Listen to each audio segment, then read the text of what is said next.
Feria Cultural del Libro Ibero y Teso Virtual.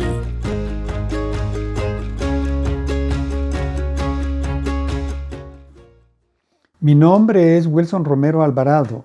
Soy investigador del Instituto de Investigaciones y Proyección sobre Economía y Sociedad Plural, IDIES, de la Universidad Rafael Landívar de Guatemala.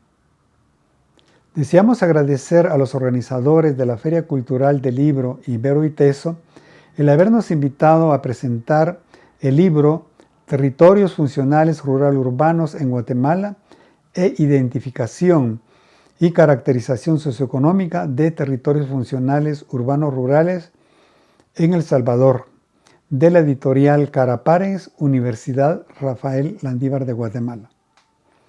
Ese es un estudio que hicimos conjuntamente la Universidad Rafael Landívar de Guatemala y la Universidad Centroamericana José Simeón Cañas de El Salvador. Entre los principales elementos que hemos abordado a lo largo del libro es una primera consideración de que los dos países tienen un origen común.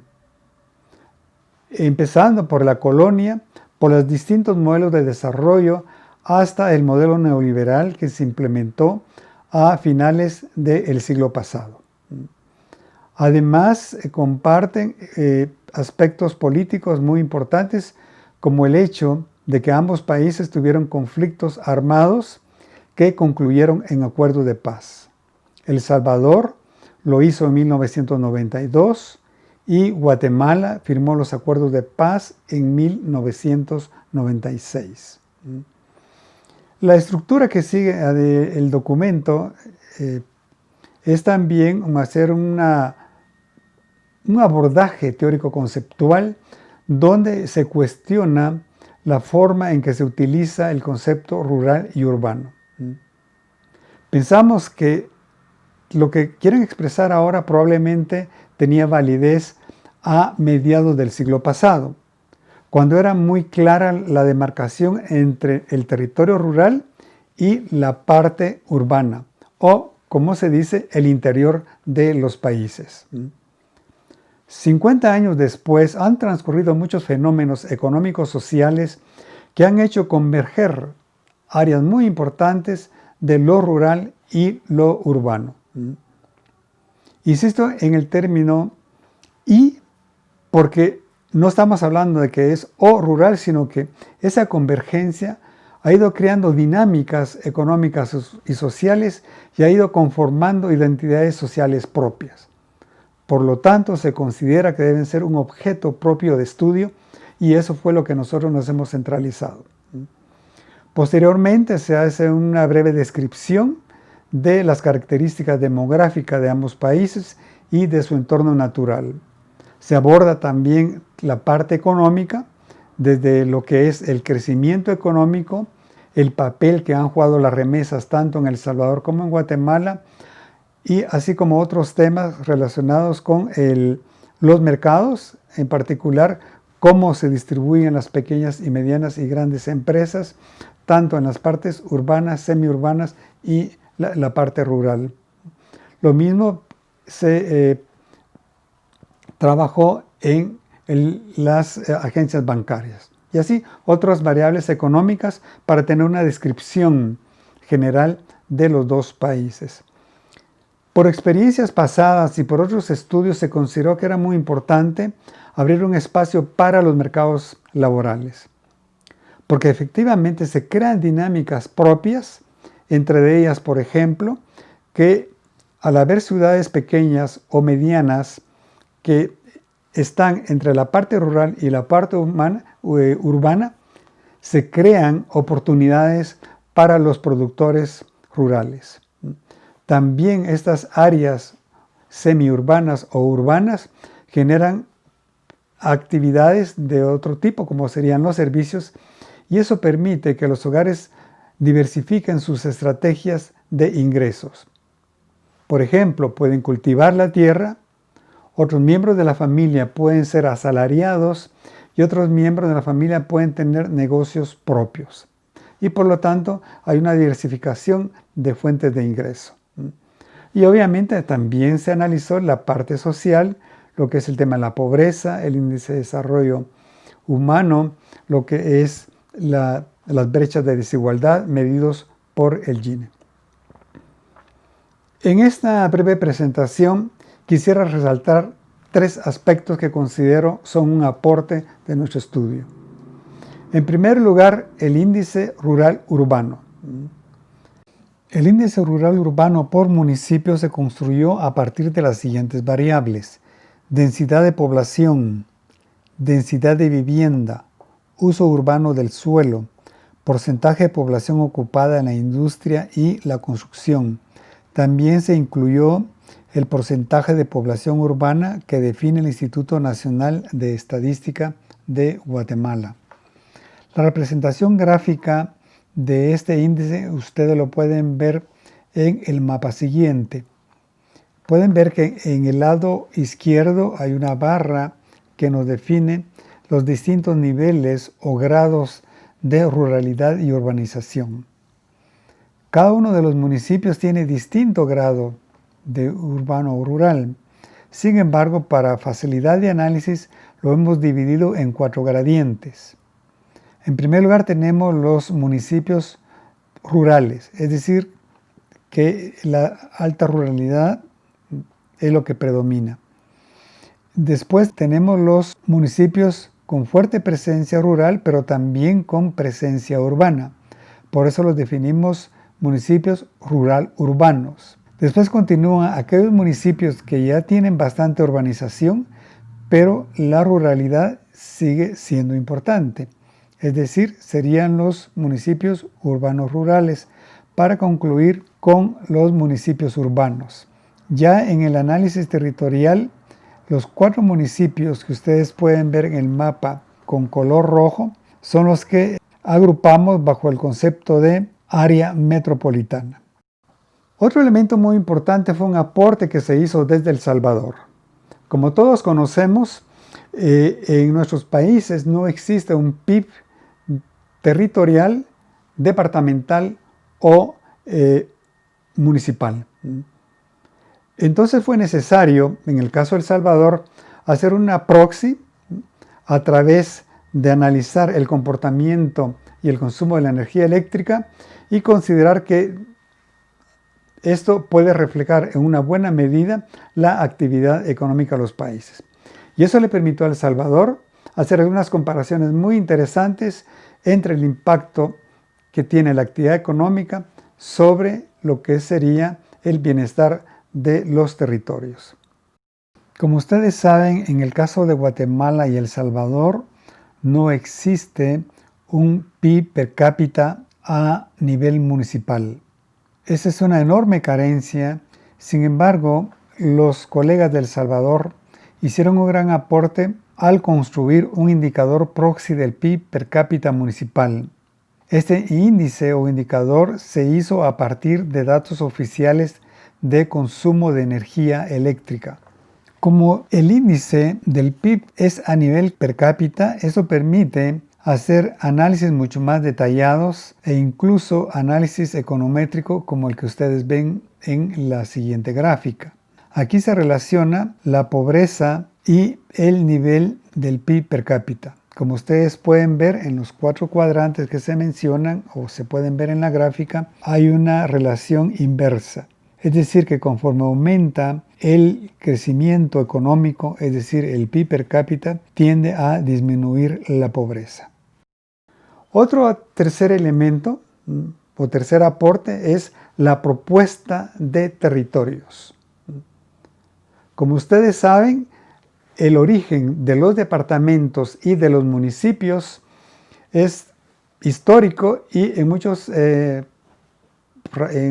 lugares ha tenido origen estrictamente político. Por lo tanto, consideramos que la propuesta que nosotros hacemos permite una mejor aplicación de la política pública al reunir o agrupar municipios que tienen características similares y actividades productivas también similares. En el siguiente mapa ustedes pueden ver cómo se distribuyen los territorios funcionales rurales urbanos, urbanos rurales para el caso de Guatemala. En total fueron 30. Además, se definió el área metropolitana, que es el color más fuerte o número 31 en el mapa, y en este color amarillo se define lo que sería la parte rural del país. En el caso de El Salvador, que es el mapa que pasamos a continuación, se definieron 13 territorios funcionales urbanos-rurales.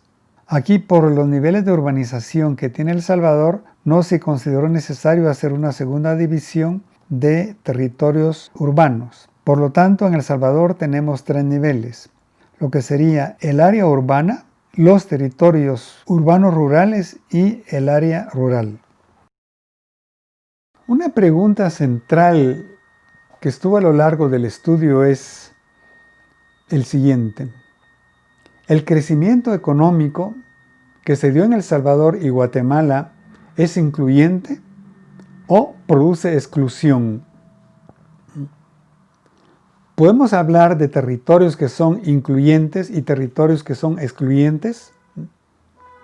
Y para ello se hizo un análisis donde se trata de relacionar el crecimiento económico, la actividad económica, con variables como son la pobreza, la desigualdad y el índice de desarrollo humano.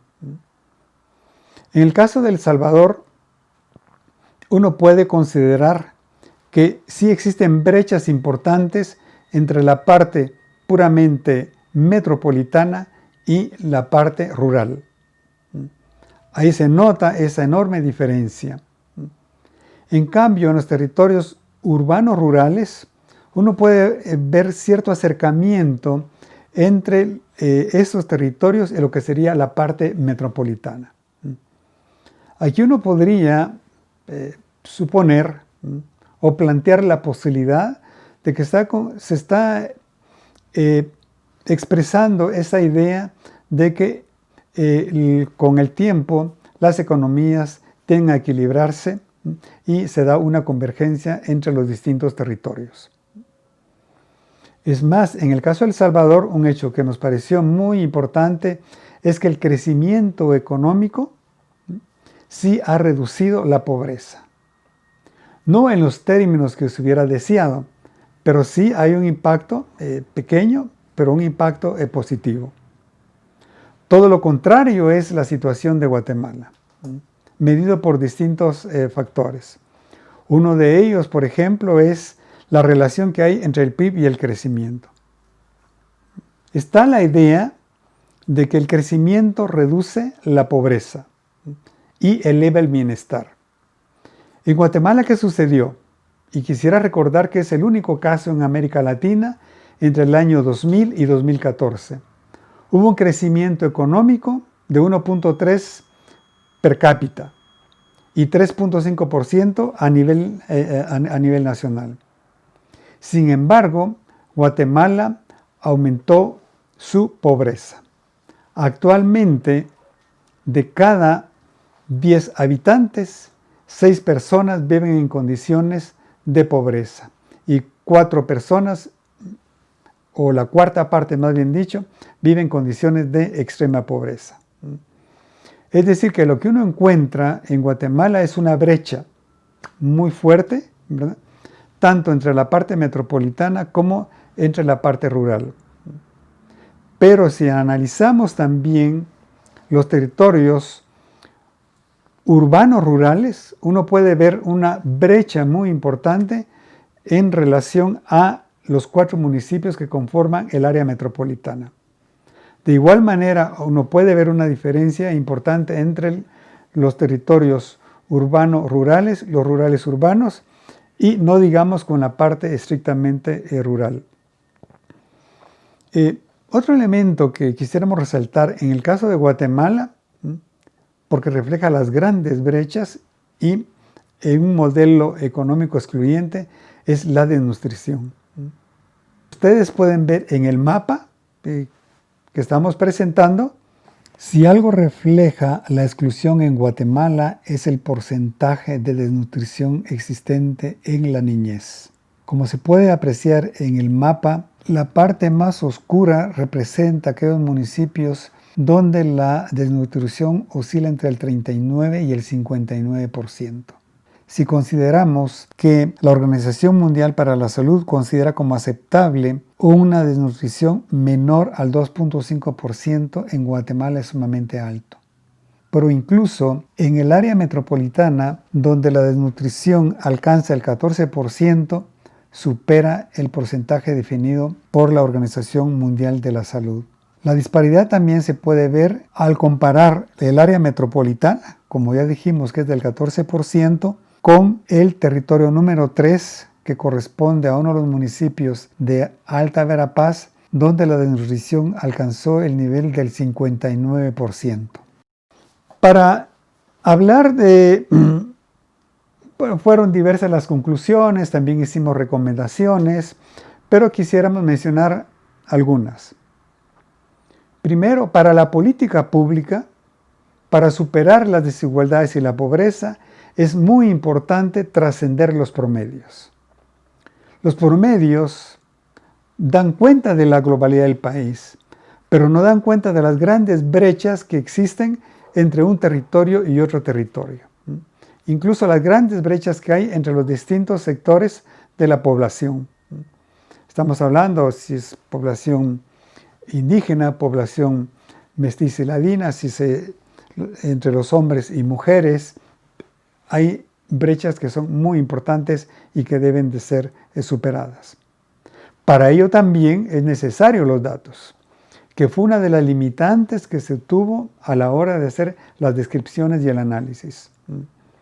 Porque mucha de la información que hay son promedios nacionales o en el mejor de los casos tienen validez departamental, pero no aterrizan a nivel municipal.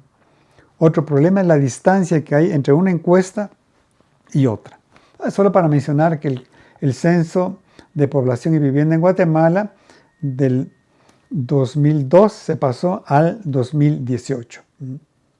Por otro lado, vemos que sí es muy importante invertir en los territorios funcionales, es decir, aquellos territorios que son urbanos rurales, en el caso de El Salvador, que es el predominio, o en el caso de Guatemala, los rurales urbanos, que es lo que también se tiene con mayor atraso, y obviamente se piensa que eso puede arrastrar y jalar el desarrollo de los territorios puramente rurales. Por otro lado, sí consideramos que es necesario una política consciente de parte del Estado. El crecimiento económico es necesario, pero per se no resuelve las grandes desigualdades y la exclusión. Para ello es necesario políticas públicas dirigidas a promover un desarrollo más equilibrado entre los territorios y los distintos sectores de la sociedad guatemalteca. Esos son algunos elementos que ustedes van a encontrar mucho más desarrollados, debidamente documentados, con su respectiva metodología en el texto que hoy estamos comentando. Ahora les presento los principales capítulos del libro donde hay un desarrollo amplio de los temas expuestos. El capítulo 1 se refiere a Guatemala, donde se aborda la reconfiguración económica rural, urbana y los territorios funcionales. Es decir, hay una visión teórica de por qué es que se dan determinados territorios rurales y por qué urbanos. Se aborda hacia una definición de lo rural y urbano, los territorios funcionales rural-urbanos, así como la población y su entorno natural.